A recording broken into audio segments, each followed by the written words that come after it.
ఈరోజు ఈ కార్యక్రమానికి పదవి బాధ్యత అనేది ఎందుకు పెట్టాలి, ఏ పేరు పెట్టాలనుకున్నప్పుడు నేనే సజెస్ట్ చేశాను, పదవి బాధ్యత అని పెడదామని. ఇది అంటే నా ఉద్దేశంలో ఏముంది అంటే,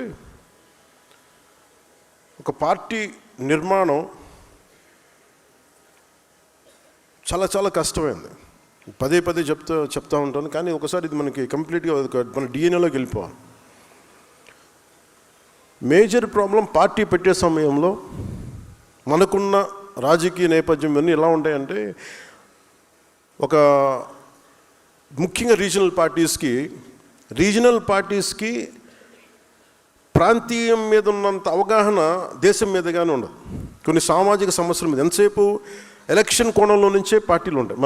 మన ఆలోచన విధానం ఉంటుంది. దానికి విభిన్నంగా ఒక పార్టీ నిలబడాలంటే ఏం చేయాలి, ఒక పార్టీ బలంగా వేళ్ళునుకుపోవాలంటే ఏం చేయాలి, నా తపనంతా ఇదే ఉండింది. నేను ఆల్మోస్ట్ ఒక 23-24 నుంచి నేను పడ్డ తపన, కొన్ని అనుభవాలు అన్నీ కలిసి ఈ రోజున ఇన్ని దాదాపు 4,000 మంది ఈ రోజున పదవులు వచ్చినాయి.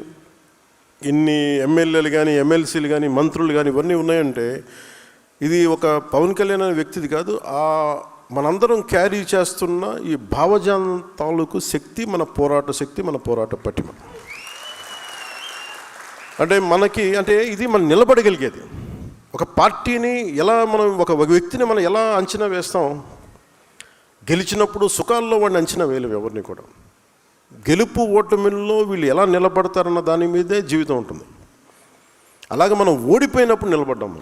మీరందరూ ఓడిపోయినప్పుడు నిలబడ్డారు, అందువల్ల ఈ రోజున పదవులు ఉన్నాయి. అంటే మనకి ఎలా ఉంటుందంటే, ఉదాహరణకి చాలా రీజనల్ పార్టీస్కి జాతీయ దృక్పథం ఉండదు.